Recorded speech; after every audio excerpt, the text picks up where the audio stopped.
Welcome to the stream. Today is a special stream, a very niche stream, and a kind of stream we haven't done since, before you were born. Actually, it hasn't been that long.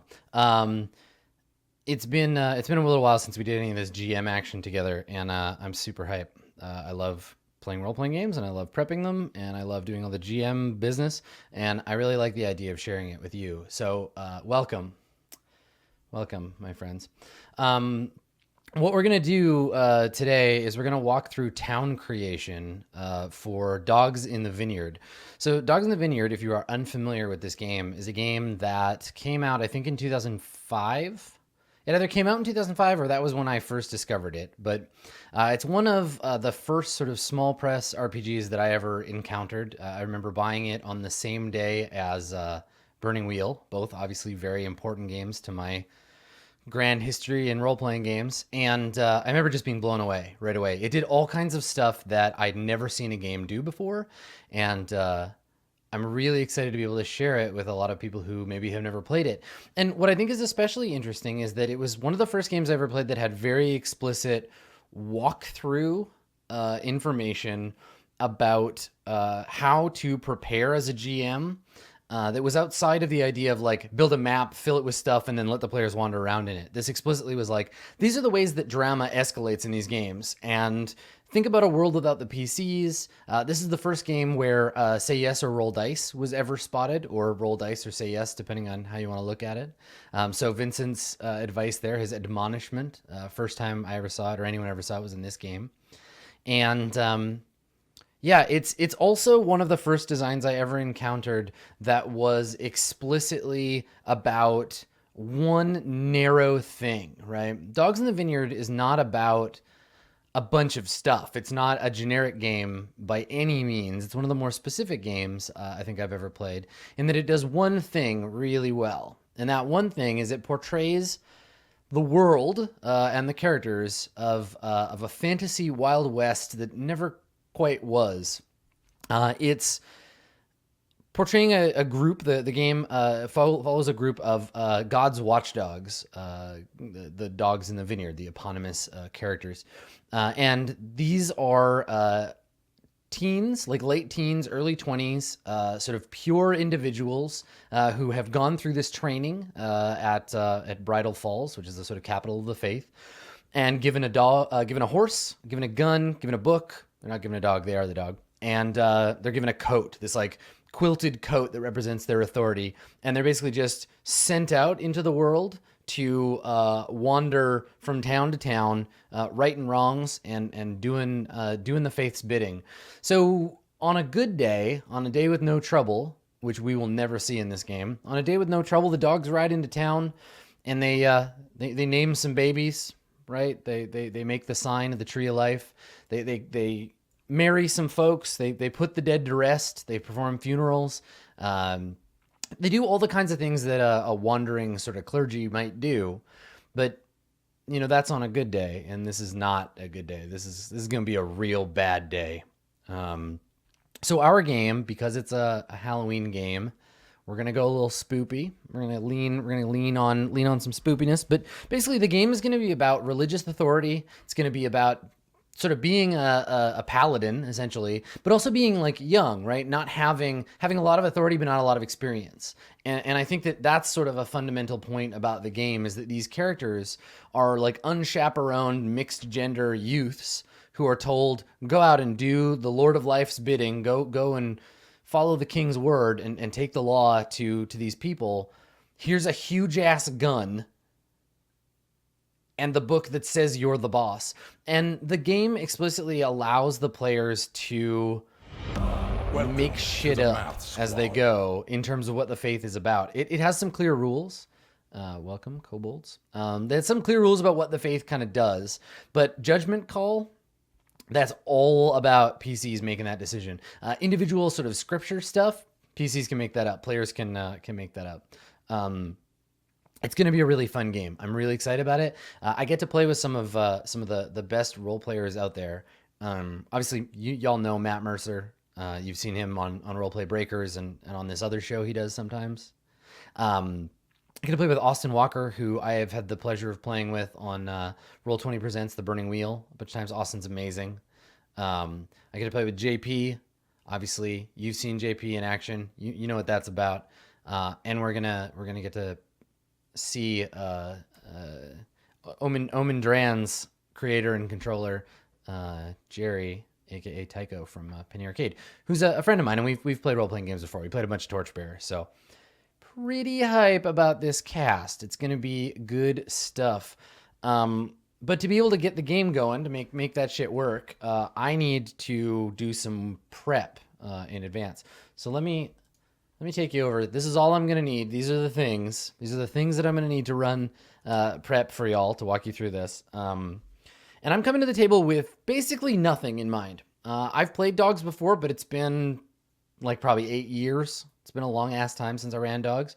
So I have some feelings about what I want in the game. I'm interested in religious authority. These are things that I care about. I think demons probably will be a thing. I think they're likely to be a little more explicit in this game than maybe the past versions of dogs that I've played. Because demons can be a metaphor for behavior, or demons can be literally like demons slipping in the cracks. And we're going to make those cracks today. We're going to figure that stuff out. And then we're going to explore. We're going to explore this sort of, it's called the Deseret Territory, or the Territorial Authority. And in-game, characters are going to wander into this town and see what's wrong. So in town, I mentioned before, if nothing's wrong, they just get to do their dog stuff. They get to be the goodly kind of patrollers of the faith. They do their business, they move on.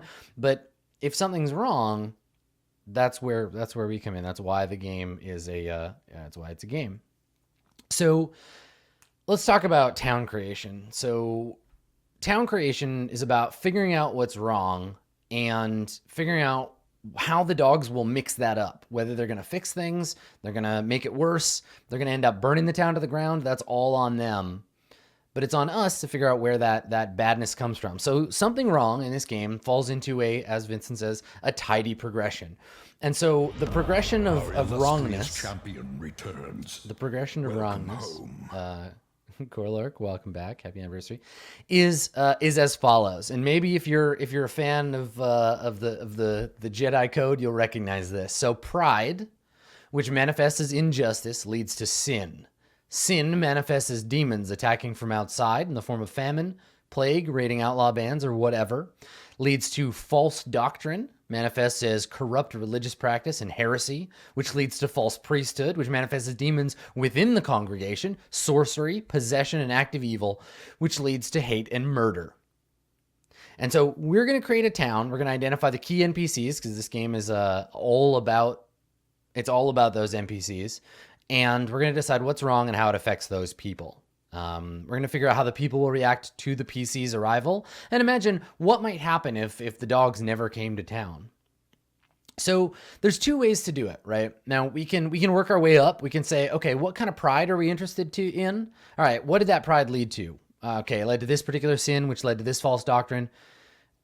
Or what I think we're going to do, because I know what I want, I think we're going to jump ahead and we're going to work backwards. So we're going to look at the worst thing that's happened so far, and we're going to grind our way back. Now, the game is designed such that you resolve a town in one session, which makes it perfect in my mind for one-shots. You can make a big town that's like, cool, well, in this one branch, this one rotten branch of our dying tree, we've got as far as false priesthood, but there's several other branches. Some lead to sin, some lead to false doctrine, but they don't all go in one direction. But I think in this case, we're looking for tall and stout rather than branching out in a bunch of ways. It's a tree metaphor. You're going to hear a lot of those because, yeah. Trees are a thing in the faith. So instead of having lots of multiple branches, we're gonna pick our worst thing. We're gonna work back. So I don't think I want to start with hate and murder necessarily, though we could. I guess we could start with someone having been murdered, and then it kind of becomes like a murder mystery. If we start with false priesthood, because it's one of those two. If we start with false priesthood, we're going to start with sorcery and kind of like a cult building around the false doctrine. I think if we start with hate and murder, we got nowhere else to go. So let's start with false priesthood, and if the PCs really fuck up, that's when we get our hate and murder. So let's go talk about what false doctrine looks like, and we'll work back. So look at all these sins. Look at all this sin. Here we go. False priesthood. False priesthood is sorcery. Organized worship has power. It's like Firehawk has power. Organized worship has power. The power of an organized heresy is that demons will serve it. Now, this is different from false doctrine, because false doctrine is people trying to make themselves feel better about being bad at faith. False priesthood is, now I am the priest of this religion. I am the sorceress queen atop my cult. And now demons serve me. The false priest is a sorcerer. He or she will have demonic attendants, overt or covert, noticed or not. The false priest necessarily wants it hard to bring the congregation to ruin, because if they didn't want to bring the congregation to ruin, they wouldn't be a goddamn sorcerer to begin with. Ben, welcome back. I hope you're not a sorcerer. So here's the thing. The demons give up their agenda. They follow the agenda of this cult, and we're going to work our way back to find out where this cult came from. Members of a cult are vulnerable to demonic possession. The demons can take control of their will and act through them directly. Now, here's where the metaphor comes in. And if we're playing a game that's a little subtler, these things might not literally be like demons. It might just be that someone is in power who shouldn't be in power in a religious way. They've splintered off from the church. They're doing things they know they shouldn't be doing, and they're using their doctrine to justify it, right? They're covering up for their sin. And possession might just be someone feels real strongly about something or whatever, right? It can be subtle, and it's meant to be a stand-in. It can be metaphor. It's improper things becoming proper in this particular town. So false priesthood comes from false doctrine. False doctrine is sin having caused guilt, habitual sinners adopting false doctrine to numb their conscience. So we're going to need to have someone who is a sinner, someone who's committed sins and adopted false doctrine to make themselves feel better. Alternately, false doctrine can come from not believing in the correct paths of the tree of life, right? It can be about concluding that the priest of the town, they're called stewards in this faith, is screwing up, and that the faith itself is flawed. And that's false doctrine, right? False doctrines are concrete statements, and we'll come up with these to justify our sin. So things like, Brother Parlay is not the true branch steward. We should worship at the quarter of the moon, not the Sabbath. Marriage is a convenience. God told me to kill him. The book of life isn't true scripture, but merely human wisdom. All of these things are heretical. They're false doctrine, and they come from sin. And sin is what allows the demons in. Sin is about what you would expect. Sin is a good place where if you're building up, you can stop. You can say a town is sinful, but hasn't reached that tipping point. I think sin, if you're thinking in terms of apocalypse world clocks, sin is the point at which the clock cannot go back further. You can still stop sin at its course, but we're going to forget about that. We're going to move past it. But sin is about violence, right? It's a sin to harm or to kill anybody unless you have just cause, self-defense or war. Someone sleeping with your wife, not just cause to hurt them. That's a sin.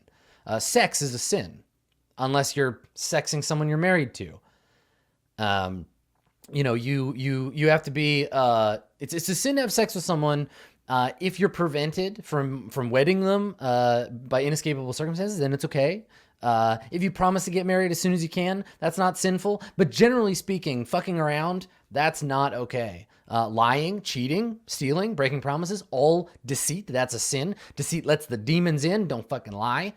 Disunity, conspiring against another to profit from their misfortune. So this would be like, me and Brother Zeke, we're going to get together and have a conversation about how Brother Hezekiah, his farm's a little too big. And Hezekiah, he's not even farming most of it.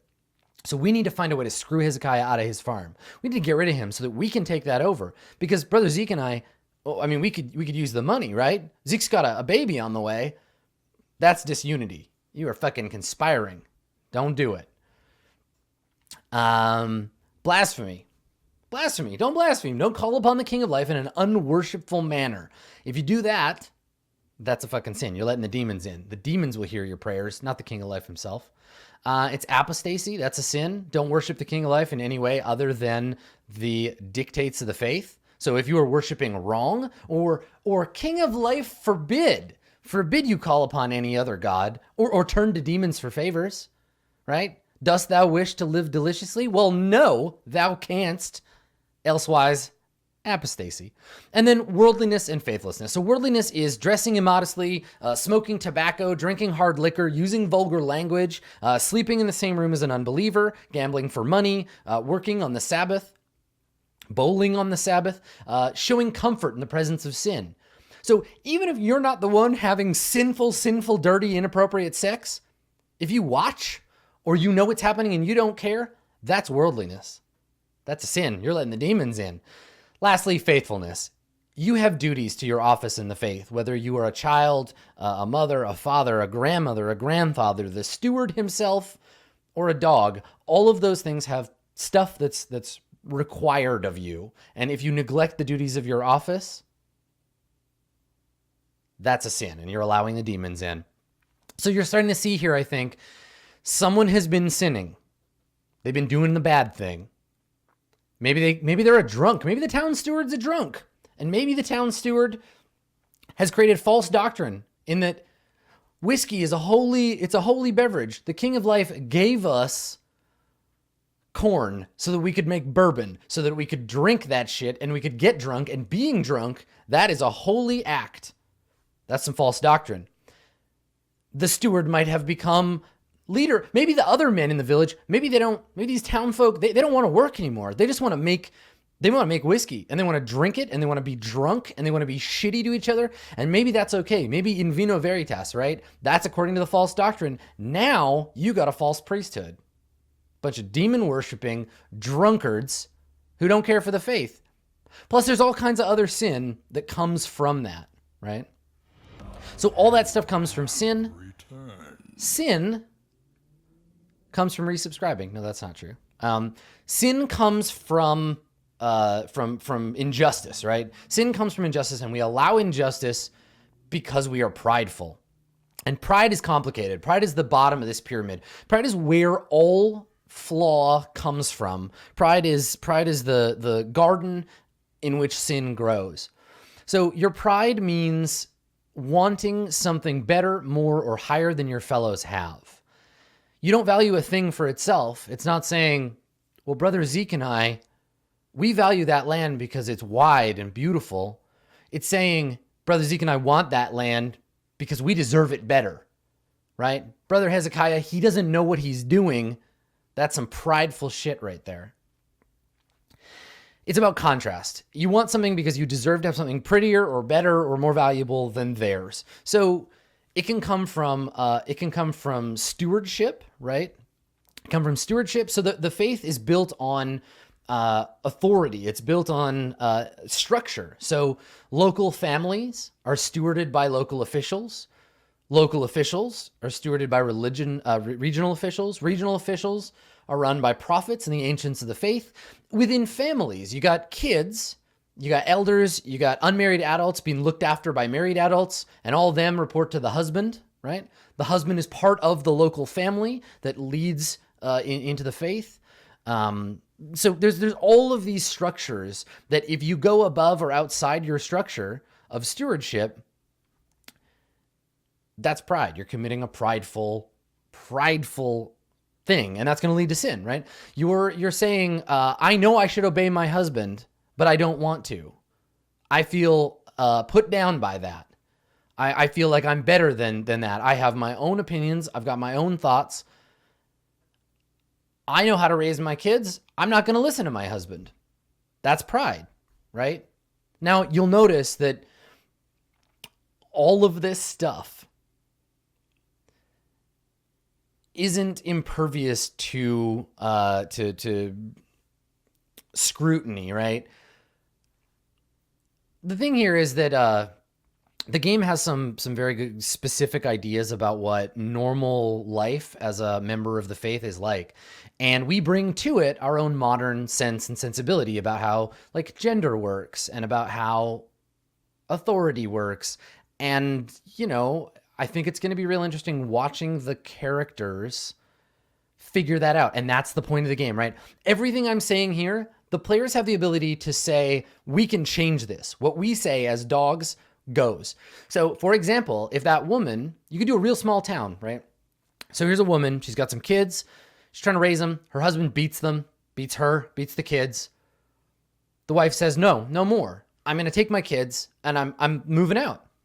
Now that's pride. Saying that you know better than your husband how to operate, that's pride, right? The players have the ability to roll up into town and say, that's a prideful act. You go back to your husband.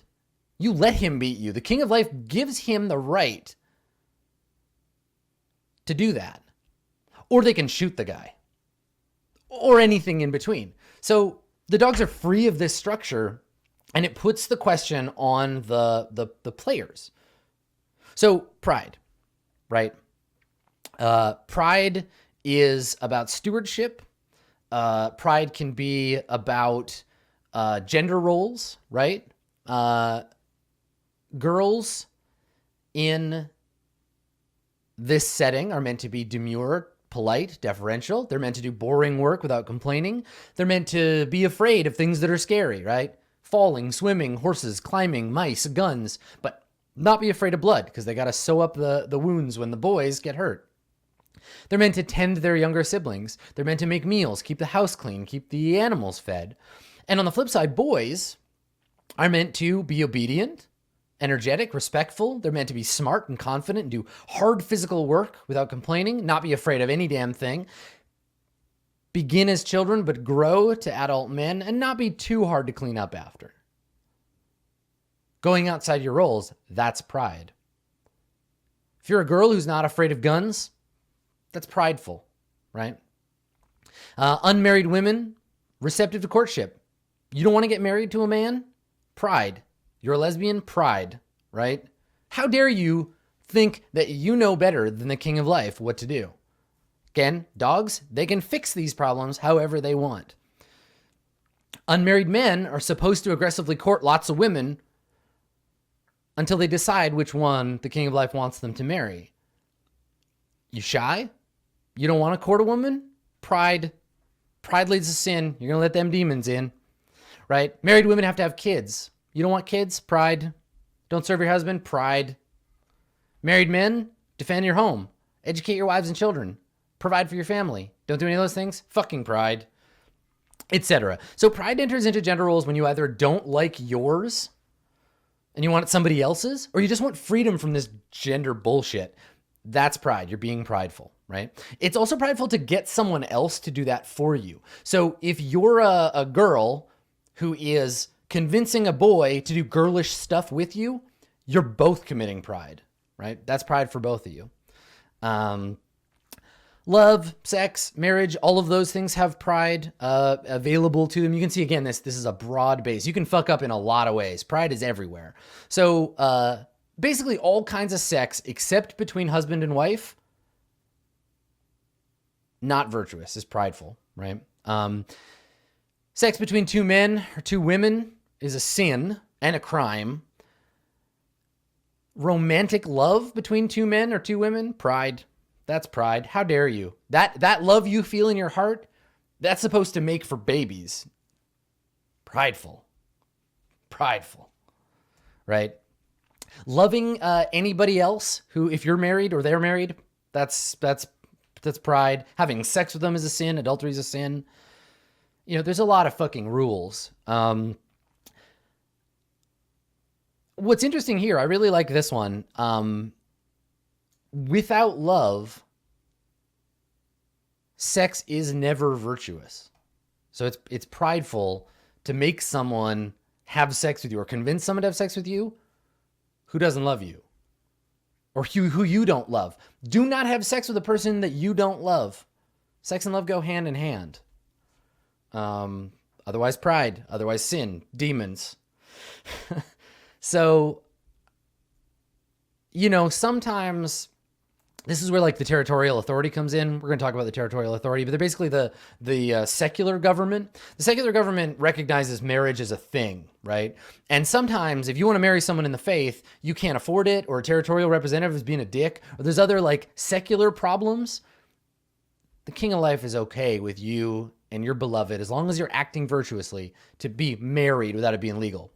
King of Life doesn't give a shit about legality, except where it overlaps sin.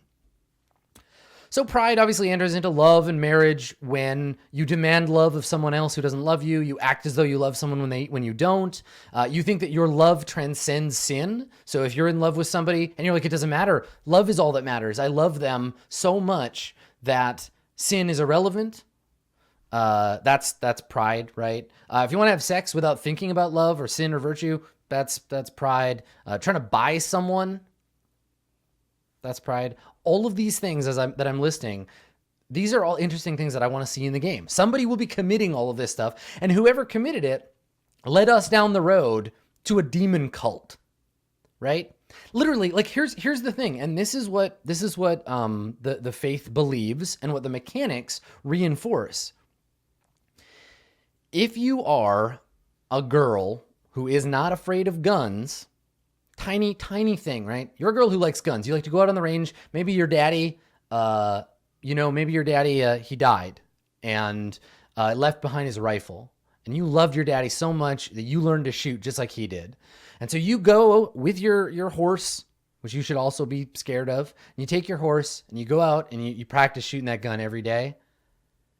We as modern viewers are like, yeah, you're connecting. You're connecting to your papa, you fucking prideful sinner, because you're not behaving as a woman should. And somewhere down the line, this might start a demon cult. Because what if all the other girls in town want to learn to shoot guns too? Then that you're gonna emasculate all the boys in town. And then, well, what's next? What's next, right? Women asking men to marry them? Women with multiple husbands? Husbands staying at home, looking after their kids? False doctrine, demons, motherfucking sorcery. So the slippery slope thing is very much a case of reality in this game, that the smallest pride can lead to demons, right? And that's what we're doing right now. Demon lesbian gun gang. Then you get Apocalypse World. Yes, it sounds like everything you do is pride. Listen, the thing here is do what the King of Life says to do. Read from the book, say your prayers, don't be fucking prideful. And when a dog comes to town, you listen to him, right? You go to them with your problem and you say, my sister, Constance, she's been out with daddy's gun on the range every day. You should go talk to her. And when you get out there, she tries to shoot you and then demons, and it's the whole thing. And that's what our game is going to be about. So there's all that. Pride can come from marriage. Polygamy is a thing. Well, technically it's polygyny because polyandry is not allowed, right? You gotta have a man with many wives, and it's a reward for long-term service, right? If you are under, what does it say? You're under 30, you don't have a second wife. If you're under 40, you probably don't have a third. You got to be an elder to be allowed. And you're called upon by the King of Life. The steward and those who have stewardship over you, they're going to tell you like, yes, no, this is two. This is right. You can have another wife. But you got to be good at the faith. It's literally, and this is so gross, it's literally a reward for being a good man. Just be good and you'll get another wife. Now, if you're too young, and you go seeking another wife, well, that's pride. If you're a wife and you're not kind and welcoming of a subsequent wife, that's pride. If you're a second wife and you try to take more than you are owed by the faith from that relationship, pride. God forbid you're a mix of men and women all intermarried with one another. That's pride. Ooh, that's some pride. And I guarantee that's sin. There is some sinful fuckery going on there. And then money. Right? Pride comes from money, and money is a secular thing that has entered into the faith as a practical measure of getting through the world. You can use money to buy miso soup or a subscription to my channel. Money comes from greed, right? It's very secular. It's about exploiting the poor, not wanting to give up what you have when someone else needs it more than you. Pretty standard stuff. I love what Vincent says here. Money, it's pretty good story stuff, but well, it just ain't sex. So the sinful fuckery is going to be the thing. Pride creates injustice, right? Injustice is what leads people to sin. Injustice is about things not being the way that they should. So a girl not being afraid of guns, to go back to our analogy before, that's not unjust, right? Pride in thinking that you deserve to act the way that you want to act, that's not going to create injustice on its own, but it's going to create ripples. Your pride will create injustice for someone else. So the time that you spent here on the range shooting your gun should have been time that you were at home doing your chores. And now instead, your sister, she's got to do twice as many chores. And one day when she was doing your chores that you should have done, she breaks her arm.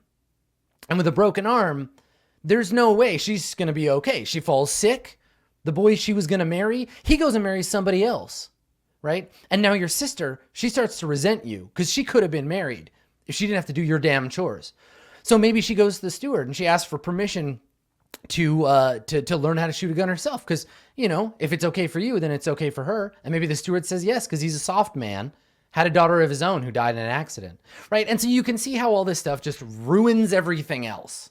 Like, all you have to do is be prideful and you will ruin society. So don't do it. Or do it, and then it'll make for a fun game. Now, again, remember, the dogs are outside of this, right?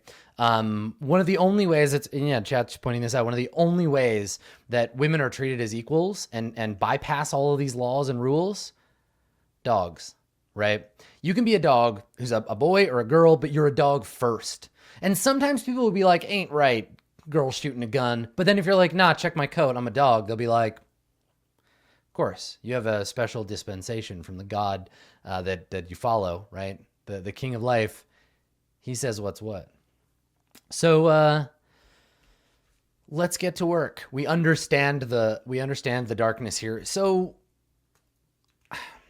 going through all this, I kind of have some ideas, but maybe let's start from the beginning. I wanted to work back in terms of understanding it, but let's look at pride and we'll extrapolate it out from there. So I think that for me, the thing that's most interesting for pride is going to be the gender and the sex stuff, right? Boys not doing boy stuff, girls not doing girl stuff. I love the idea of trouble starting because women rebel against their roles or men don't feel comfortable in them. And that overlaps, sex and marriage.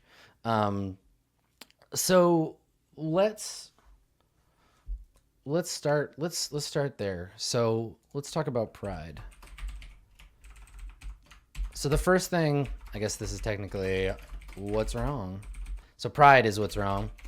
And let's say someone is violating someone violated, because we're going to get way ahead of that. Someone violated their gender roles, prideful sex occurred. Let's do I want some premarital sex in this shit. I want premarital sex for sure. There's some prideful sex happening. Someone violated their gender roles, and then someone and that's enough for pride to start. We can come back and add more shit here. So pride led to injustice. And I kind of like the idea of because someone violated their gender role and because these two people are having sex, someone else missed out. They didn't get a thing that they should have gotten. Something that they deserved didn't come to them. So someone didn't get something they deserved. Someone was put out or disenfranchised because of pride. Okay, so we'll come back to that. And then let's see. I think let's look at sin. So sin. And what kind of sin do we want? Violence? I think sex here. So actually here, let's change this. So someone disregarded the faith's rules for romance and marriage. And that led to sin. And the sin here is sex. And also violence, because violence is fun too. So some violence and some sex was committed, and that is not okay. So sex is someone fucked somebody they weren't married to. Someone didn't get to have sex with someone they love. I think also probably, let's see, someone got hurt as a result of violated gender roles. Okay. I think also I want to throw in some sin here of deceit, right? Well, that's horribly misspelled. There we go. Deceit. Someone lied about their pride and sex. Someone was forced to witness or be aware of pride and not say anything. I'm thinking like a sibling or something like that. Yeah. So somebody wanted to. I think the thing is like you have these central pride committers, and it blasts out, and other people get sucked into the sin. Yeah, I like the idea. Something with babies. Something about babies, because like a fertility cult could spring from this. Oh man. Yeah. Oh, that could be messy. So like, because sex should be for procreation, right? Yeah. Okay. I love it. Pregnancy makes everything more like squicky and weird. Okay. So our sin allowed demonic attacks, right? The demons are now able to attack anyone involved with this situation. And it's spreading, and we can talk about how this works. The attacks will come from sex, from violence, from fertility. And I like that idea. This whole idea that the demons, they attack according to vectors of sin. So, false doctrine. Now, this is going to be a tricky one because we have to come up with what our false doctrine is. And I kind of like the idea here that false doctrine in this case is something about like, we will be blessed with children, or like fertility comes from something. So something to do with fertile land, fertile marriage. Now remember, false doctrine comes from justification of this sex and deceit. Something about relationships being private, maybe. Something about a lie be told, like something about a lie being sacred. Something about the truth.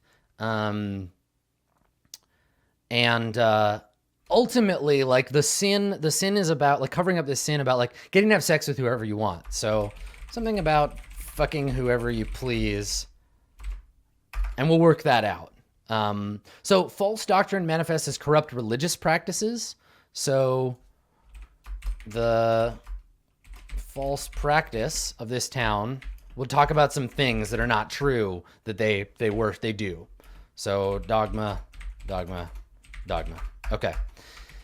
And this false doctrine led straight into a false priesthood, which is sorcery. So false priesthood, tenets of the doctrine have been taken up by more than just the sinners. The central sinners are now motherfucking sorcerers. All right. So now they're able to oh, that's good. That's really good. Ooh, I like that. I want to find who gave me credit this. So, somebody said, as long as you have a baby, any kind of sex is okay. That's good. I like that. I want to make a note about that. So long as it is fruitful all sex is sacred. Oh, that's cool. So like, listen, we don't care who you have sex with, your wife, somebody else's wife, somebody's mom. It doesn't matter. If you impregnate them, if it is a fruitful union, then it is blessed by God.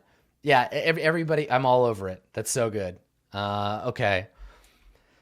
And that's our false priesthood. Now, we'll talk later about how this false priesthood will lead to hate and murder. But I like this, like, you can fuck whoever you want as long as you make them pregnant. And this opens up some really, really scary doors. I don't want this to go to, like, a big sexual abuse focused direction, but I want to try to find a way to leave that hanging in the air, that's a thing, right? Because part of the doctrine of sex in this faith is that you can only have sex with people that you love. And if you love somebody, you don't force yourself on them. So we're gonna leave that part hanging. But I think you could interpret this doctrine that way. And maybe that's the dark future of this be fruitful and multiply. Yeah. Okay. All right. I like it. I think the thing is it's going to be dark, right? The game is meant to be exploring these dark places. We're talking about sex and gender roles and stuff, but I want to be careful with it. And kind of be gentle, leave the real horrifying shit for off screen. Okay. So let's go back and start to fill in some of these details, right? So for pride, step 1, scroll through the list of pride problems, pick one that jumps out at us, attach a name to it, and write a short paragraph. So someone violated their gender roles. I'm thinking a woman. I think a woman started this pride by violating her gender roles, I think. And again, this is not a judgment coming from us as players. This is the game creating a framework that we can then violate, right? Like a good thing that you can do is you can create this abhorrent structure, which is what we're doing, that is clearly to modern viewers and modern players, we don't like them, right? We're like, this is gross. This is some gross stuff that's happening.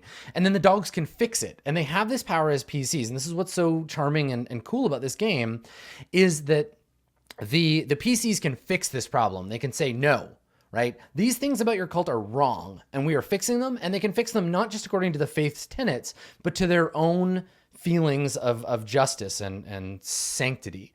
So, let's talk about gender and pride. So women, unmarried women, is this a married woman or an unmarried woman that had this violation first, right? Let's go over them again. So married women are expected to keep house, serve their husband, bear and raise children. So if you don't do any of those things, you're violating your gender roles. Girls, so if we want to go on the other side, or unmarried women, let's work down. So unmarried women are expected to keep to their families, not consult with others, be receptive to courtship, fight to keep their courtships proper, overcome their girlish fears. Hold on, let's go back. Fight to keep their courtships proper. How loaded is that? Whew. That's heavy. It's an unmarried woman's responsibility to keep their courtships proper. Blah. All right, overcome their girlish fears and continue on essentially as girls otherwise. They become adult women when they get married. I feel like, an unmarried woman or a married woman, like someone there, this isn't a girls thing if we're going to be talking about that. Oh, you know what? Someone didn't get something they deserve. The injustice is somebody else's baby. So, okay. So the pride here comes from not being a part of your family. So let's say here I've got an idea. So okay, someone, we'll come up with a name, sister something, has a husband who can't get her pregnant. He's barren. Maybe he was in an accident or something, bad fight, whatever. So she found somebody else to give her a baby, because she just wants to fulfill her responsibility as a woman. She wants to bear and raise children. So yeah, I like it. Okay, good. So that, I mean, we don't even need to talk about disregarding romance and marriage. That's true. This is what happened. So somebody, sister, whoever, she has her husband, brother, whoever.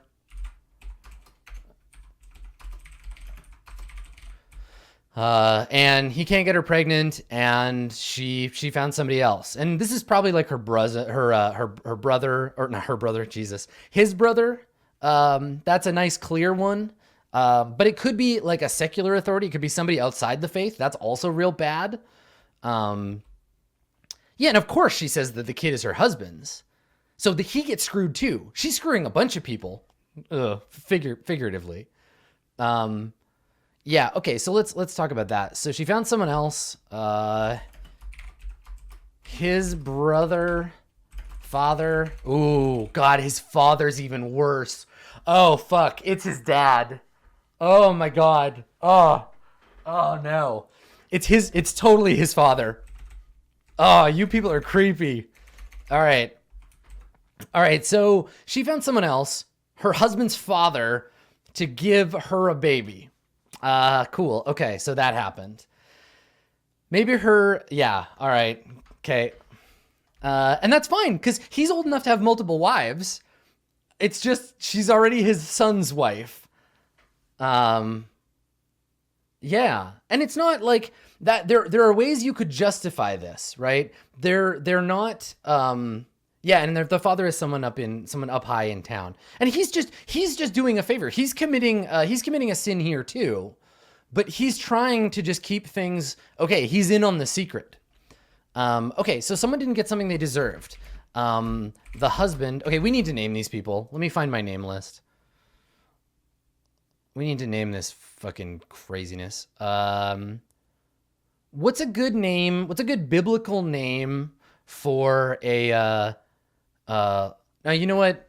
I was gonna say, is Sister Goodwife like too on the nose? But I think the thing here is, we want, let me see here. We want something that is like something, yeah, like Constance. I like that. We need a name for the girls and the boys here. So here we go. And I love the women that are named, they're named something, Prudence. That's good. Okay. So let's call her Sister Prudence. So Prudence has a husband, and her husband's name is Brother. Let's call him Elijah. So Brother Elijah is shooting blanks. His father, brother, let's see here. His father, her father-in-law.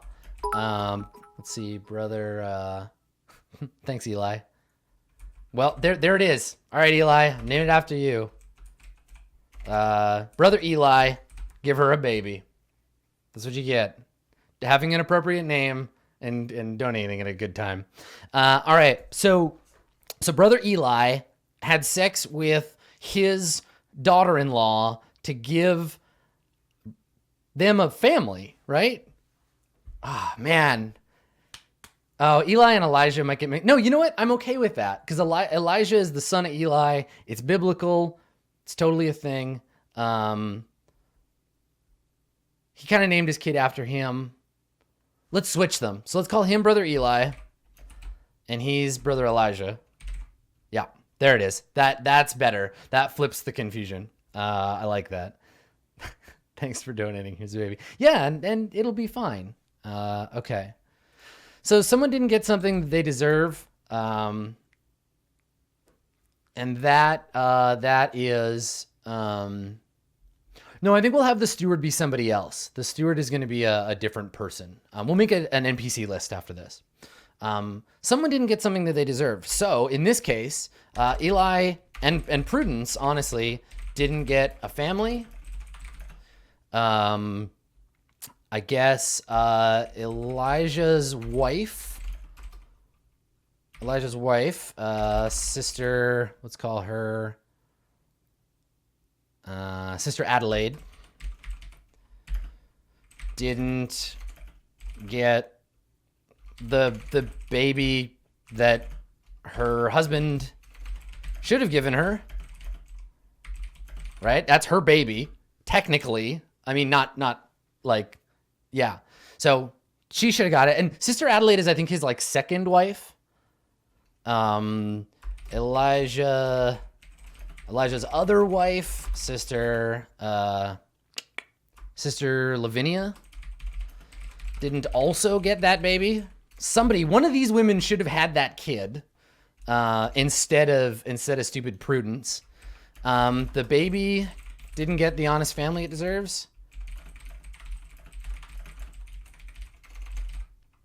Bam. Okay, so that's disenfranchisement. Something about babies. We got that shit. There's our injustice.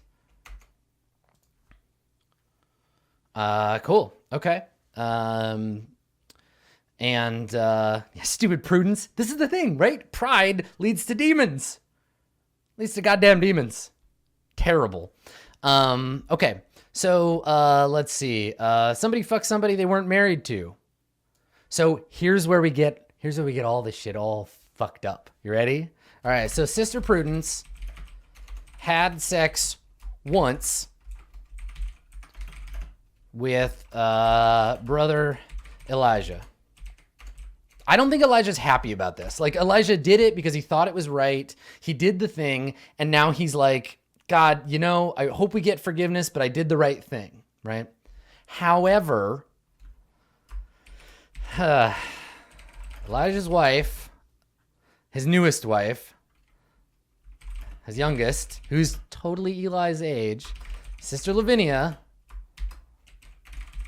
found out and is having sex with brother Eli.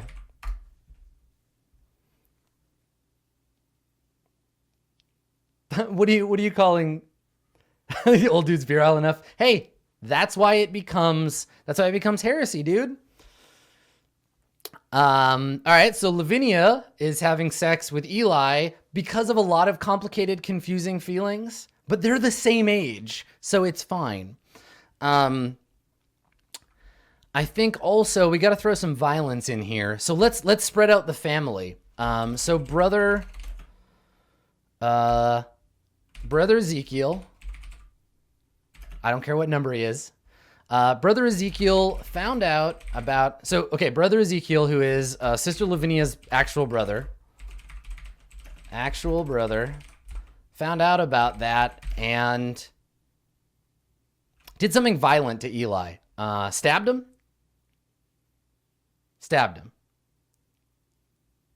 I think stabbed him. Stabbed Eli. Okay. So there's our sex. There's our violence. None of that shit should have happened.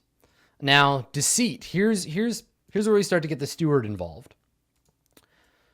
So, the steward, what's his name? Steward Nathaniel. Knows about Prudence and Elijah and the baby. Because obviously, one night while drunk, brother Elijah confessed the whole thing. So Stuart Nathaniel is like, he knows all about this, didn't do a goddamn thing, right? So his deceit is he's keeping it from everybody. Nathaniel didn't tell anyone, but of course, except his wife, she's gonna be big in the cult. Her name is Sister Clementine, who is shocked at first, but understands the pragmatism shown. Now, okay, do Nathaniel and Clementine have a kid? Yeah, I know. It's so much sin. So much fucking sin. Sin everywhere. And the whole problem is it's not even Prudence's fault. It's goddamn brother Eli is shooting blanks.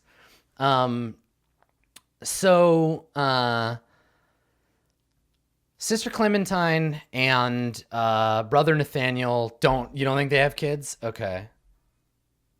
All right, so Nathaniel and Clementine don't have kids. Why not?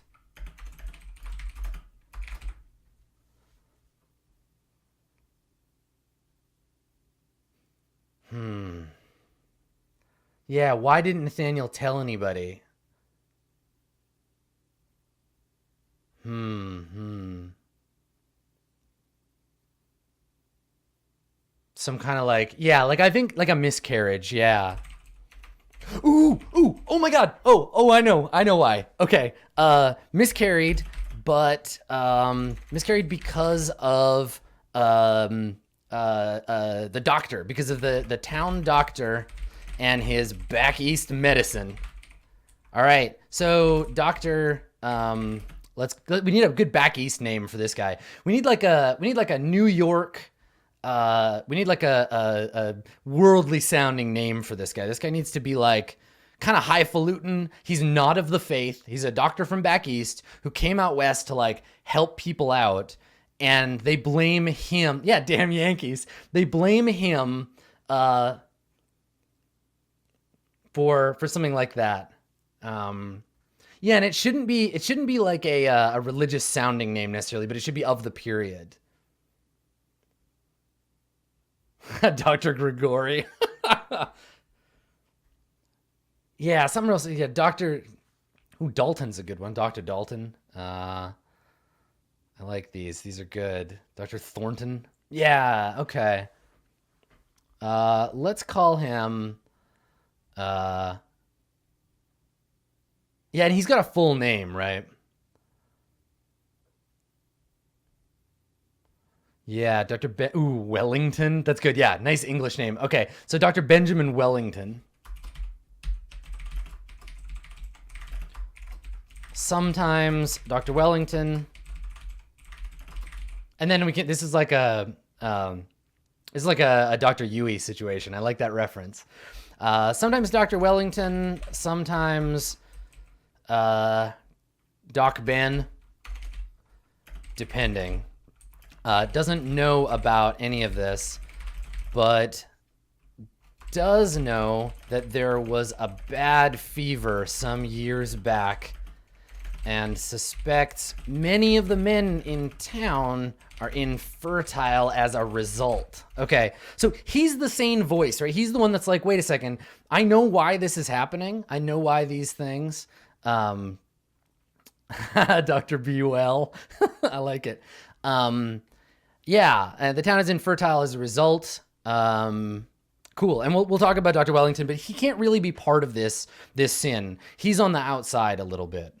He's trying to help, but poor Beef Wellington here, he can't do a damn thing. Okay, and someone was forced to witness or be aware of the sin and pride, and we got that. All right, so it's starting to get all like tangled up and hooky. Okay, so the false doctrine, this is to cover up the sin. Now, this is where it goes from being just people making sinful mistakes to justifying their sin. What does Prudence, what does Elijah, Lavinia, like Lavinia is still committing a sin even against this false doctrine if we keep it as long as it's fruitful, all sex is sacred. So let's see. Okay, I like that as the first one. So long as it is fruitful, all sex is sacred. Let's say like okay, let's go check. I want to check the false doctrine. So let's look at the doctrine here. Berriman, welcome to our mess. False doctrine. Habitual sin and or demonic attacks create false doctrine. Either the sinner invents false theology to justify the sin, or the victim or witness of the attack creates false doctrine to explain or repair what seems to be a failure of the faith.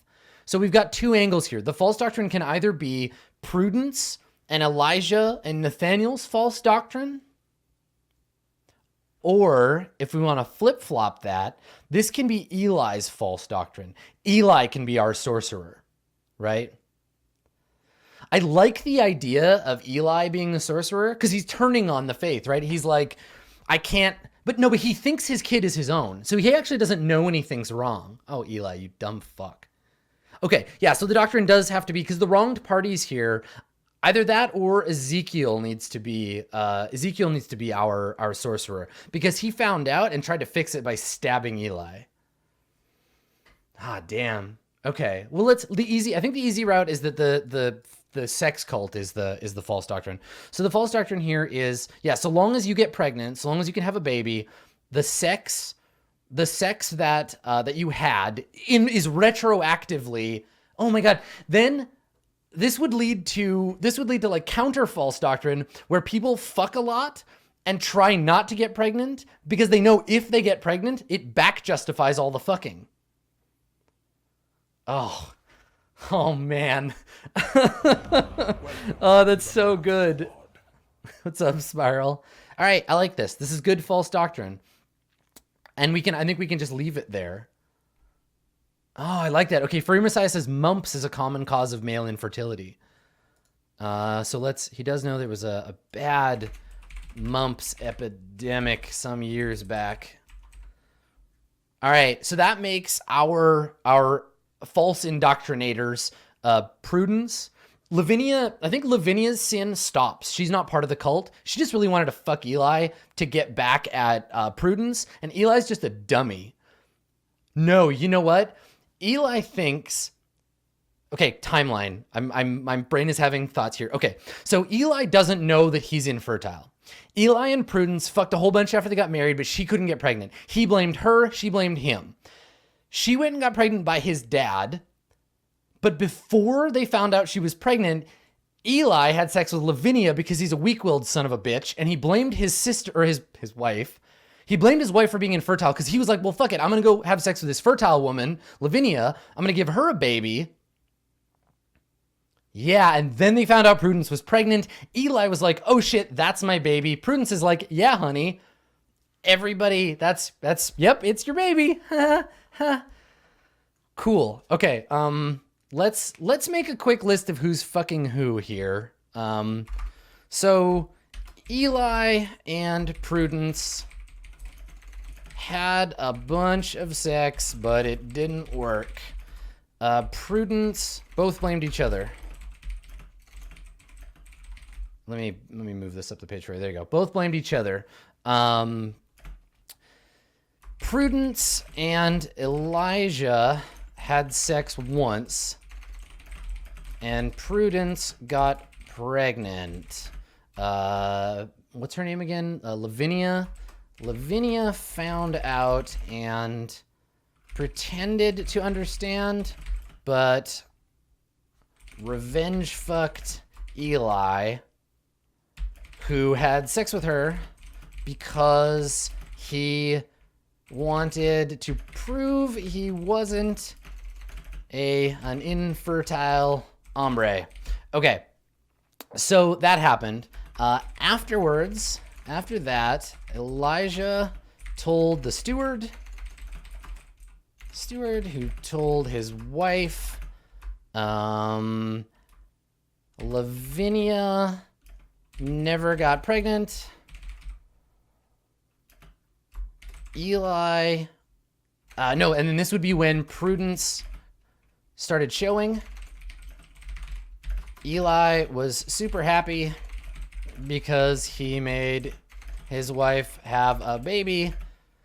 Everyone is fine and happy, except that Prudence has some ideas about what makes sex okay or not. So Prudence is our sorceress, and by attachment, Elijah is her acolyte.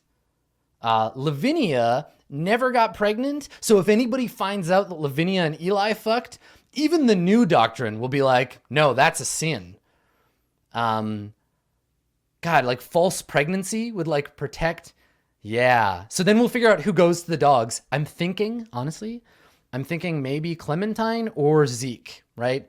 Brother Ezekiel, he's the only one, even though he committed a sin, he blames everybody else. Oh, the baby's name is Chastity. Oh, that's perfect. Oh my God. My crazy Uncle Dave, the baby's name is Chastity. Oh no. It's so bad. That's good. All right. Lethologica, welcome. Welcome to the religion squad. Oh, ironic baby names. Okay, great. So little baby Chastity just should not have woof. Okay. And false priesthood. The corrupt worship has to have 3 or more worshipers. So the false priesthood is... Oh, and it expresses itself as bad religious practice. So the practices are the cultists are now fucking whoever they want in secret. The town...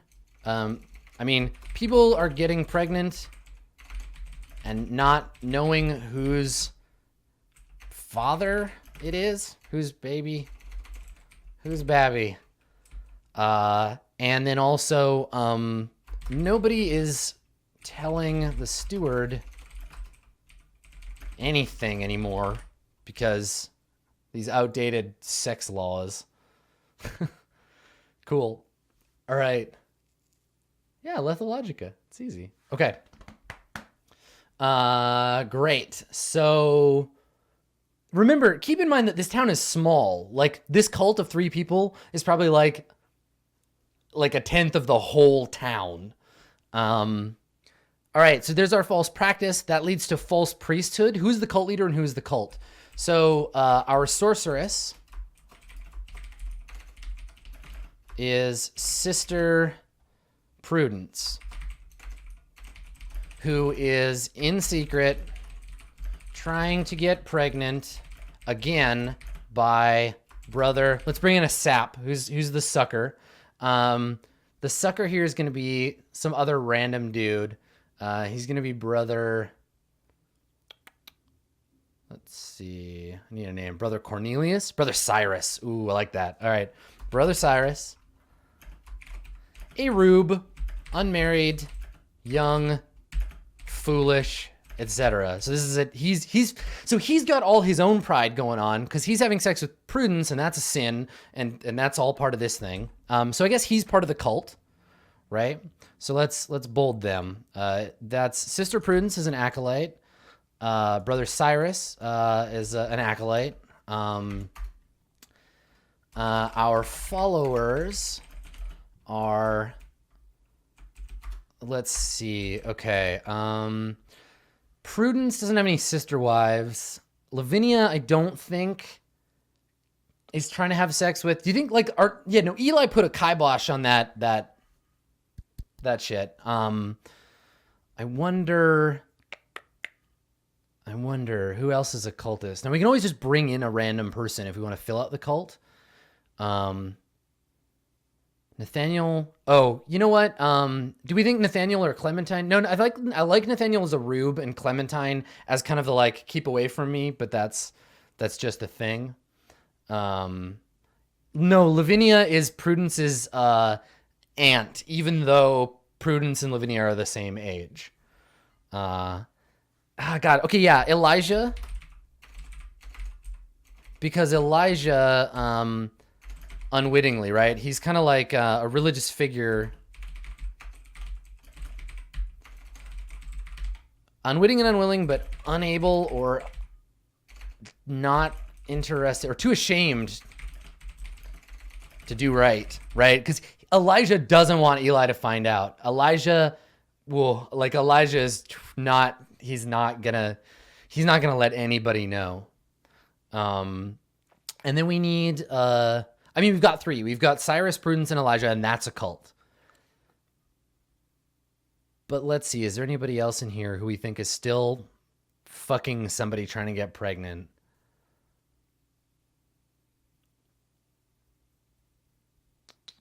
I don't think so. I think we're okay. I think we're good. Yeah, Elijah would try to hide it. I think that's it. I think it's a small cult. I think our priesthood is Prudence, Cyrus, and Elijah. I think we have the opportunity to like, because here's the thing. I bet you Lavinia, I'm going to put a note here. Lavinia doesn't believe the doctrine, but could be swayed. Same with Nathaniel and Clementine, because they still don't have any kids. And there might be, like, if they can convince, like, Prudence could probably convince Clementine, like, hey, listen, go fuck other dudes. Fuck everyone you can until you have a kid. Then you can keep that kid, you and Nathaniel, it's your baby. Ooh, there's another false doctrine. The true father of a child matters not. Only who birthed it and whose family into which it is birthed. And the family into which it is birthed. There we go. There's another false doctrine. So it totally doesn't matter. You can fuck anybody you want. But you and your husband, if you give birth to a baby, you and your husband are the proper family of that child. So Nathaniel and Clementine, if you want a baby, Clementine, get out there. Get working, honey. Get yourself a baby. Come on home. That's a baby. Cool. Okay. It's your baby. You did it. Cool. And then Elijah's first wife, Eli's mom, is Sister Adelaide. How many wives does Elijah have? Elijah's a greedy motherfucker because he's got these 2 wives, but he's having sex with somebody else to make babies in their family. I wonder, okay, do we think that, all right, is Adelaide Eli's mom? Oh, Miso, that's good. That's really good. The true father of any child is the king of life.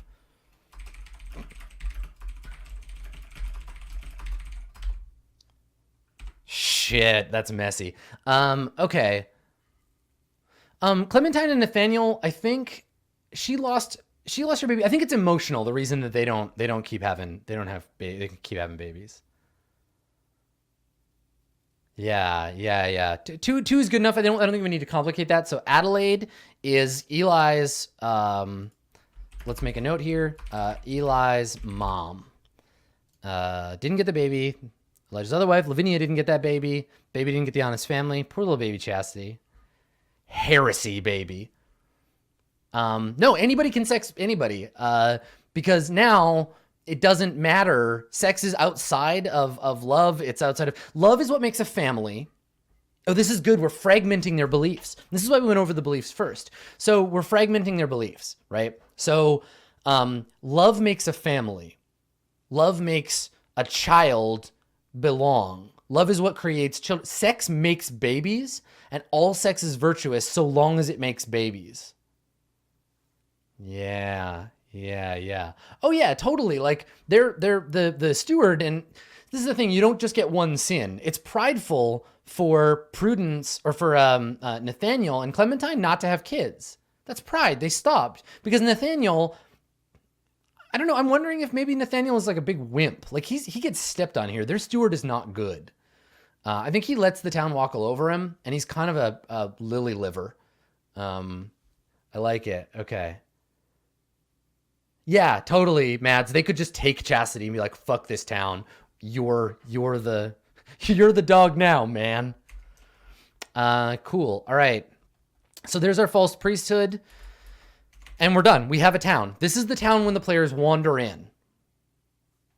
Messy as fuck. All right.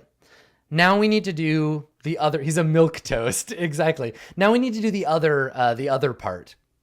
So we know this because we have access to the town's mechanics. We know this will lead to hate and murder. This will lead to hate and murder, period. If the dogs don't come to town, hate and murder. That's what the demons want. So let's talk about what the next step is, right? We've got false doctrine, demonic attacks from within and without. Definitely the town. Like, let's talk about demonic attacks. Let's talk about demonic attacks. So demonic attacks from without. The town's crops are failing. No, you know what? The town's crops are failing because they're being choked out by hostile weeds. So it's not a dying away plague.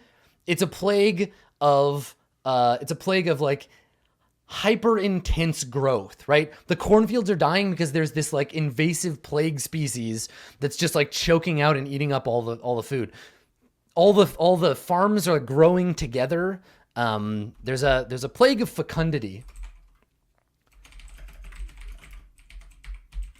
of the wrong fucking sort. And then demonic attacks from within. Family is eroding because nobody knows whose blood is whose. Demons love that shit. The demons are just giggling because they're thinking like, you know, if there's anybody left in a generation or two, everybody's going to be fucking everybody else. They're going to be sisters and brothers laying together. It's perfect. These demons are all about that. I like that. The cuckoo weed. Because something to do with it being a favorite seed plant of the bird in question. I like it. Okay. Cool. So shit's all messed up. Families are eroding. Let's look to the future. So false doctrine has created corrupt worship. The demons want the false doctrine to win over more people. And we've taken the situation about as far as we can take it. So let's put a hold on it at false priesthood. The demons want to kill somebody and they want whatever the cult wants. I think Ezekiel here is our noble man. I think Ezekiel is the only one who feels like he's got his head fucking screwed on straight. So, yeah, so I think that's what's going to happen here. So when we get to false priesthood, we decide to stop. We got sorcery. The cult has the demons, eroding family, spurring lust. This is definitely going to be a thing that the PCs will come in contact with.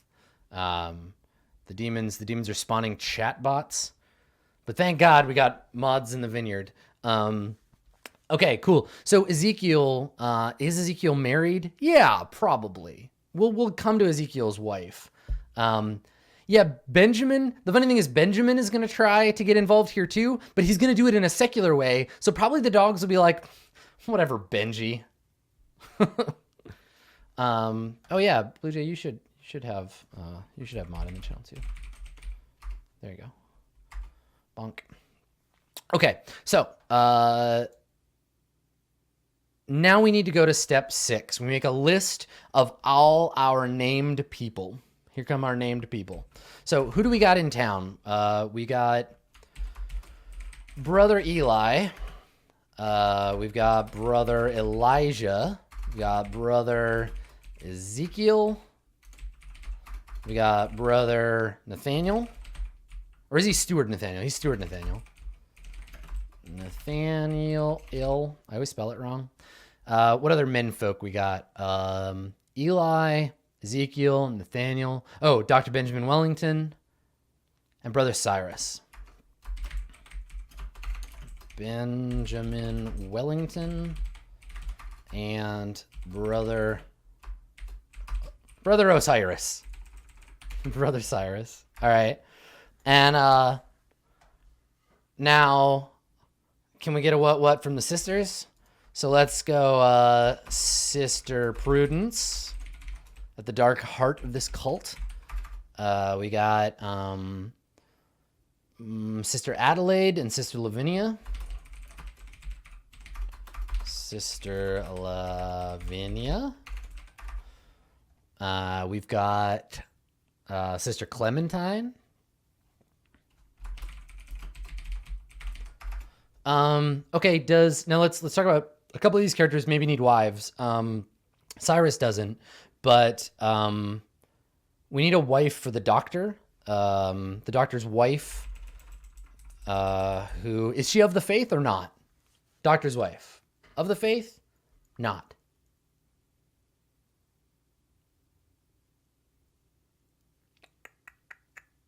I think Sister Lascivia. Hello.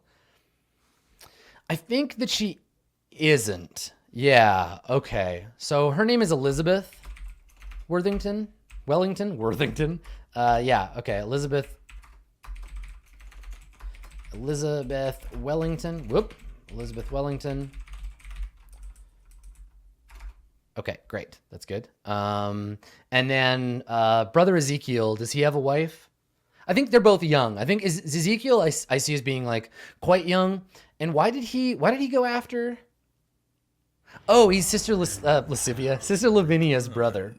Okay, so he's married too, and her name is Sister. Let's find her name here. We need another like Constance or Prudence or something. Temperance. That's good because he's intemperate. So Sister Temperance. Dan used to worship her. The doctor has a husband. Oh hell no, no. That would not be okay. That's a whole other town. Sister Patience. I like Temperance. But yeah, I mean, the Court of Swords Temperance thing is maybe too much overlap. Sister Vivacious. Sister Rebecca. Rebecca's nice. Let's go with that. Yeah, and spell it all cool like that.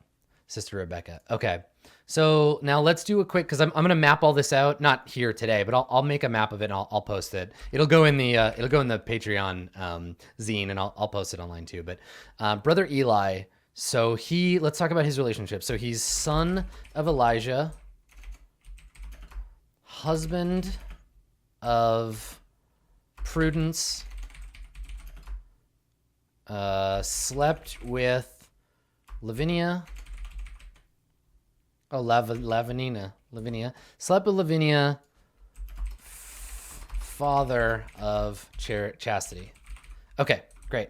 Elijah is father of Eli, husband to Adelaide and Lavinia.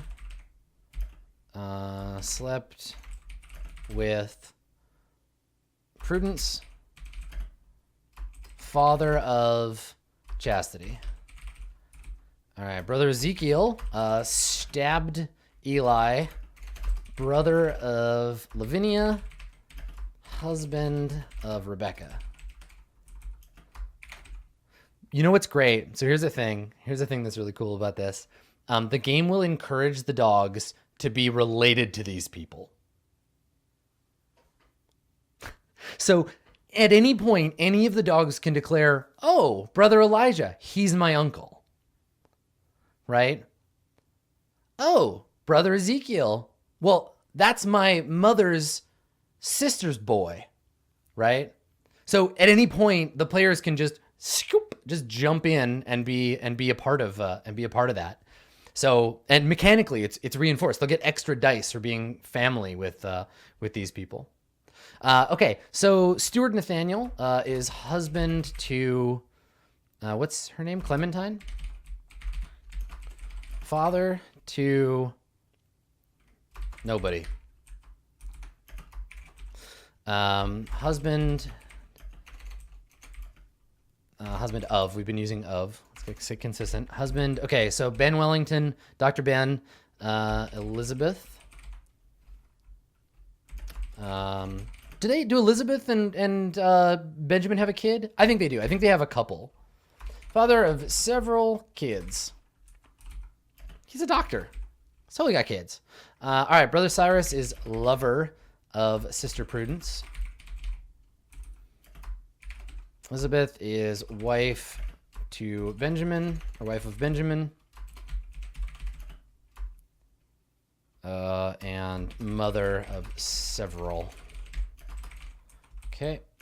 And then Prudence, wife of Eli. Once lover of Elijah, just the one time.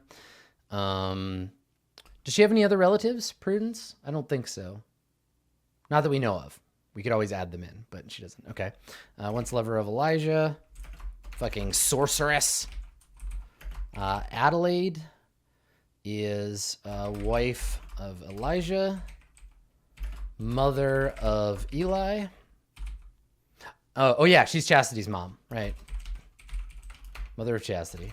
Mother of dragons.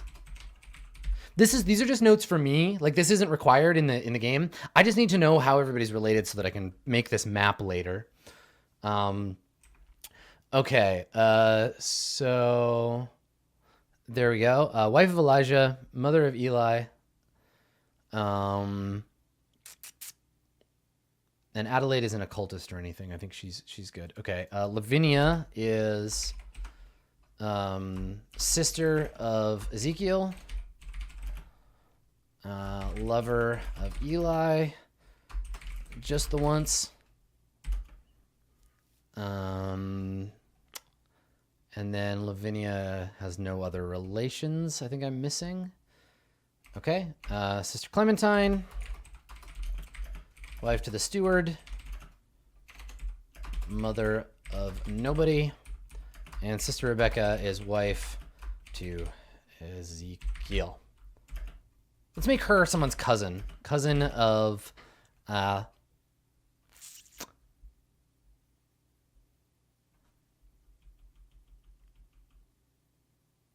let's make her the cousin of... I'm trying to figure out a way to do this without making anybody accidentally incestuous. No, I think that's okay. I think she can just be Ezekiel's wife. Lavinia is also, yeah, wife of Elijah. Oh, yeah, Cyrus's cousin. Totally. No, that totally makes sense. Yeah. And that sucks Cyrus in through this whole thing. That'll tie them together. No, that's good. That ties Cyrus in twice because we want to make triangles. So perfect. Okay, Rebecca. Now, here's the thing. This is what we do with this list. Let's jump back over to Dogs. And Dogs is going to ask us to make a list of all the people in town, which we've done. And we're going to write one sentence of what each of these people wants the dogs to do when they come to town. Okay? So let's see. What does each named person want from the dogs? So Brother Eli, what does Brother Eli want? What does Brother Eli want the dogs to do? The dogs come to town, these paladins. He's just had this kid. He wants them to bless his now fruitful marriage. To not baptize, but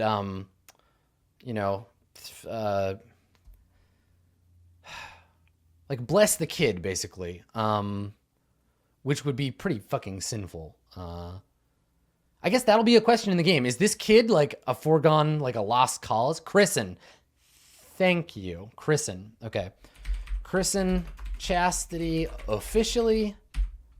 He just wants everything to be okay. And he wants them not to find out about him and Lavinia fucking. Okay. Brother Elijah, who is a reluctant cultist, he wants the dogs to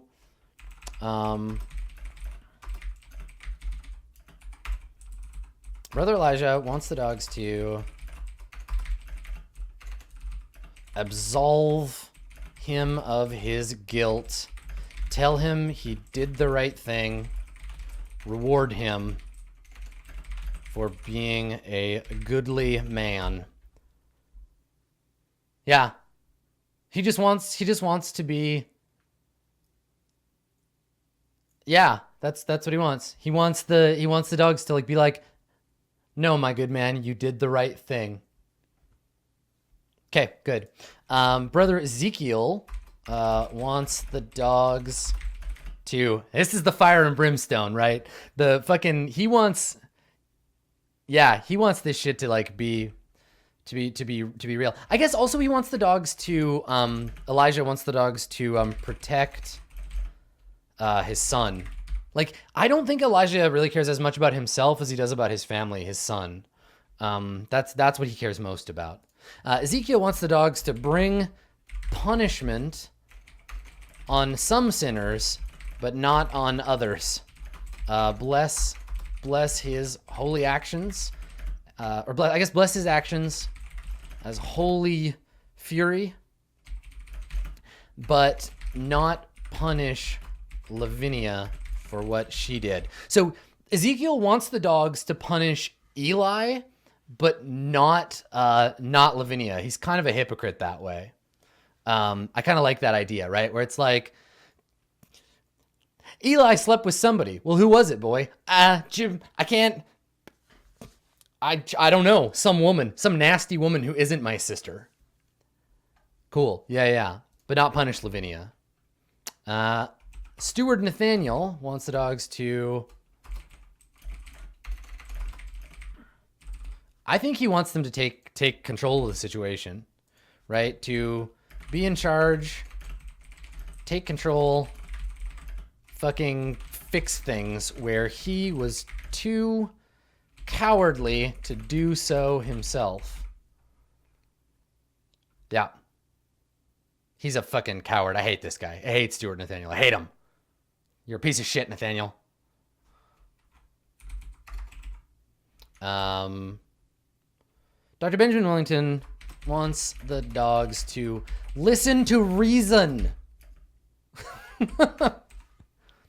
These people are all going to get syphilis and die, for fuck's sake. That's all he wants. That's all Dr. Benjamin Wellington wants. Just like, please, just for the love of God, stop these people from fucking each other so much. It's gonna get worse. So that's what we want. So Brother Cyrus wants the dogs to, let's see here. I'm gonna just copy and paste this into my next one. So Brother Cyrus wants the dogs to say it's okay to keep having sex with Prudence, not dissolve the cult, not make a mess of the sweet lovin' he's getting. Also say it's okay not to have a wife because he wants to sleep with more ladies. God damn it, Cyrus. Elizabeth Wellington wants the dogs to not hurt anyone, not cause too much trouble. She's scared of them. They're scary. I mean, militant religious folks, and you're not into it. Terrifying. Sister Prudence wants the dogs to either anoint her as some kind of spiritual leader and make her heresy official, or else, I don't know, fuck off. Here's what's gonna happen. If the dogs push too hard, Prudence is going to turn Cyrus on them. Cyrus is going to be the guy that tries to burn the barn that they're sleeping in down while they're sleeping. Sister Adelaide wants the dogs to know. Does Adelaide know about this? Oh, here's the thing. Wants the dogs to tell her what her husband did that's got him so beside himself. Because King of Life knows he won't say himself. Poor Adelaide. Adelaide doesn't know shit, right? Also, welcome back, Momo. Yeah. Gosh, she just wants also to bless her new grandchild with a long and happy life. God, it's actually your kid, though, Adelaide. Like, it's your husband's son. My granddaughter. But it's not your granddaughter. It's your husband's daughter. Jeez. All right. And then Lavinia, convince Ezekiel to chill the fuck out. Wants the dogs to... Is she a cultist? Lavinia's not a cultist, right? No, I don't think so. Okay, so convince Ezekiel to chill out. Absolve her of her sin. I think Lavinia might come to the dogs and be like, I've sinned. I need to be absolved. Like, I'm sorry. I should never have slept with Eli. That was low. He convinced me. Yada, yada, yada. She'll blame him. Absolve her of sinful sex with Eli and put things right. I think Lavinia mostly means well. She was just weak in one situation there. See, the thing is, Blue Jay, no one in the town is full of farmers, but no one cares about the cuckoo weed because they assume that that's God's will. And if other things get fixed, like there are background characters where they're like, well, something's wrong, but the dogs will fix it and then the weed will go away. It's God's will, right?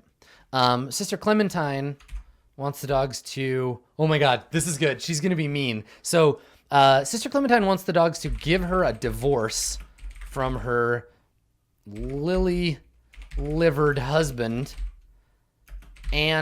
or force someone better to be her husband instead. To be her husband and the steward. She hates her husband. Maybe that handsome young brother, what's his name? Handsome young guy. Let's call him Brother Edwin. That handsome young Brother Edwin.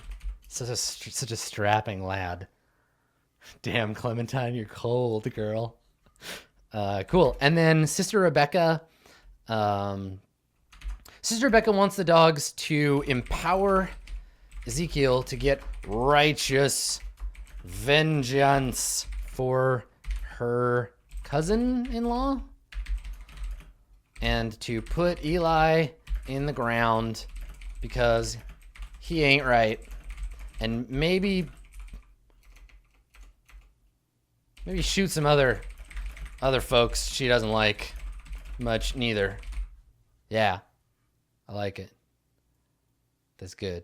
That's real good. Okay, dope. Cool. All right. So that's that. We figured out what all the NPCs want. And now I think we get to do maybe my favorite part. Let's take a look. What do the demons want from the dogs? The demons want the dogs to... Let's see. Make it law that any infertile man be killed ritually. They want the dogs to say it's better to be fruitful and multiply than to be faithful. Abolish marriage altogether. Create some kind of doctrine around like group sex rituals. Like they want everything to go to shit. The demons want, and then yes, fundamentally the demons want the dogs to join in the fun. Demons just want to ruin the faith. That's their job. They want everything to go bad, and they stand as an opposition to the goodness of the faith. Yeah. Legitimize the whole thing by accepting chastity for what she is. A bastard and a blasphemy. Poor little girl. Yeah, cool. So that's what the demons want. Now, the last step before we're ready to play the game is if the dogs never came, what would happen? And I use this rule, like as soon as I learned this in Dogs in the Vineyard, I use this rule in every role-playing game I think I've ever played. I think about, in this situation, if the PCs never showed up, what would happen?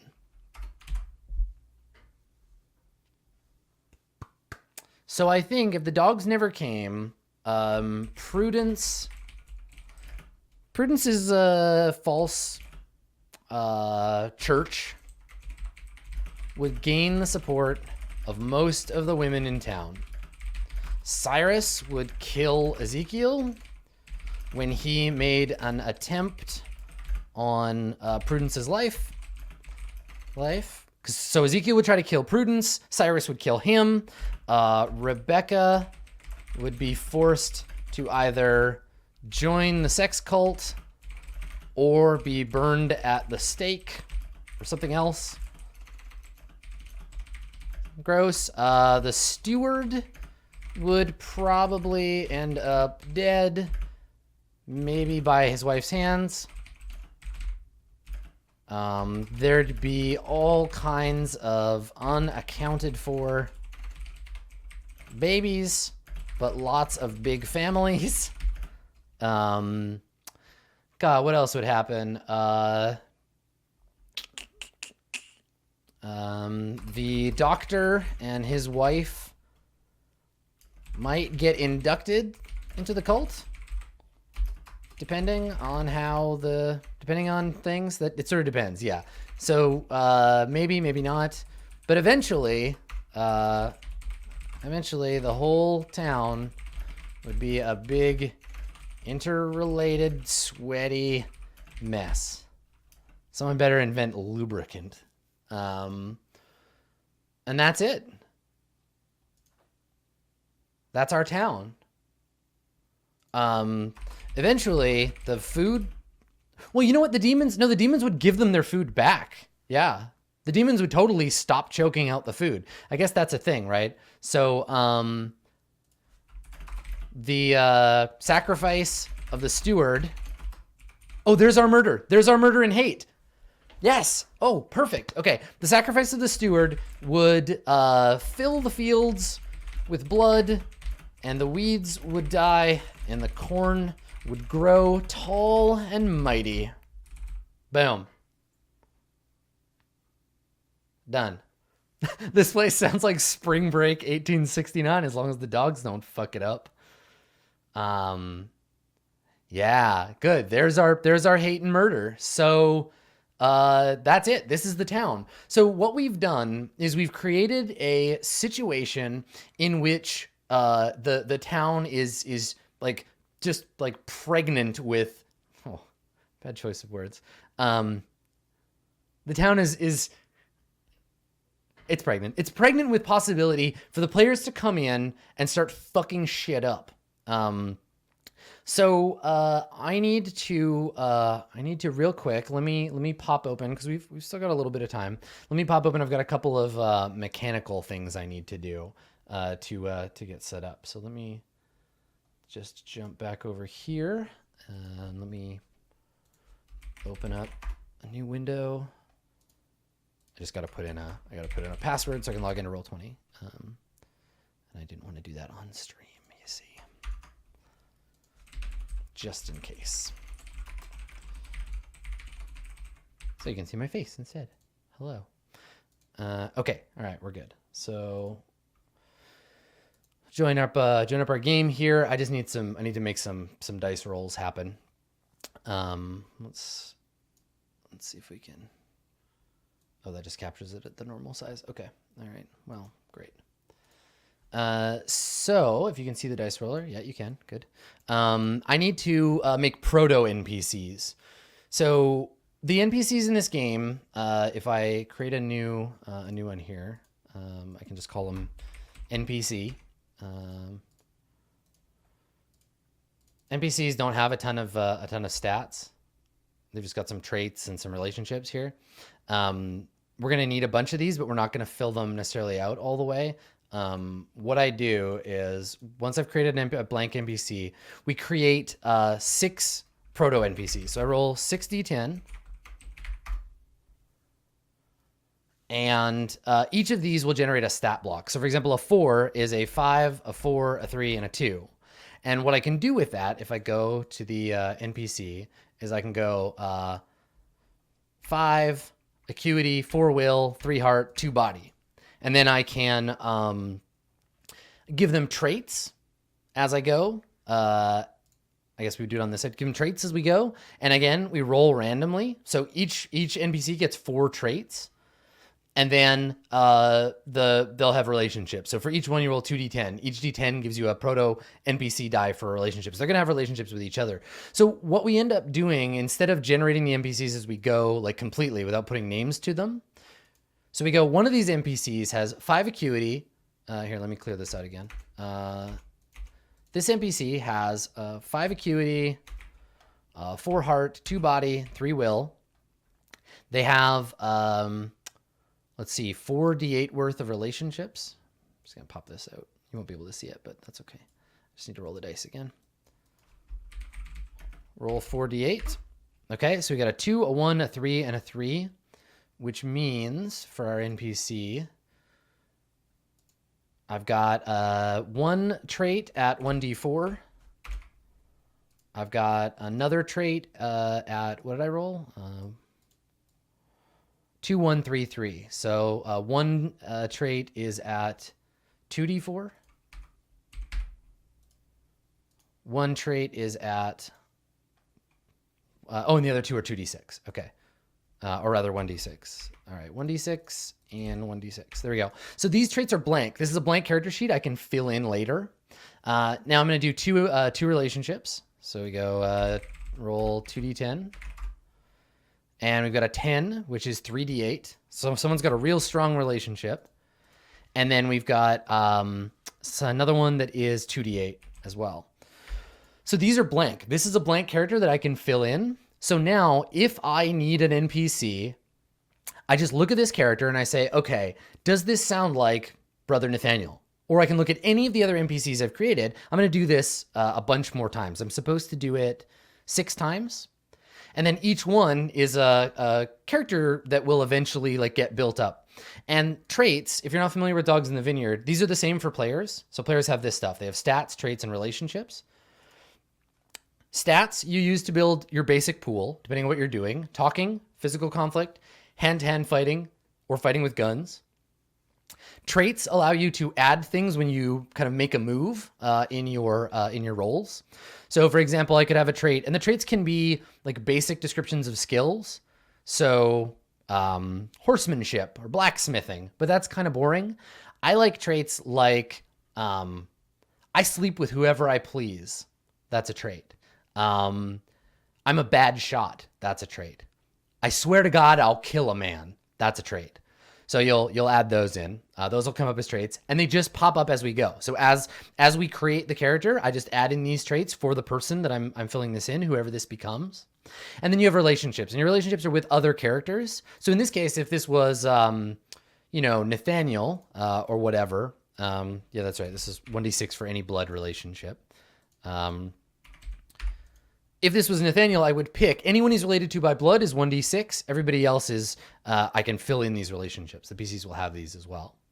Now let me show you real quick, because I think this is kind of cool. Let me show you real quick how this stuff works. So I'm actually gonna recapture this screen, and then I can show you the whole thing. So we'll just talk real quick about the mechanics. So the way the mechanics in Dogs work, if we have a PC, let's say I'll make up a PC, we'll fill in some stats. So we have a PC and we have an NPC, and both sides will roll a pool of dice. So let's say this character has like 5 acuity, 3 heart or 4 heart, 3 will, and 3 body. There we go. Any kind of thing you do is going to be one of these kinds of conflicts. So let's say we're just talking. So you roll, we're not going to start with any traits, relationships. You roll a bunch of dice, and we're going to place those dice on the table.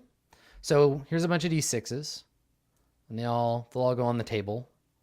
So 5, 4, 5, 4, 3, 2, 2, 1, etc. So we just put all these on the table. And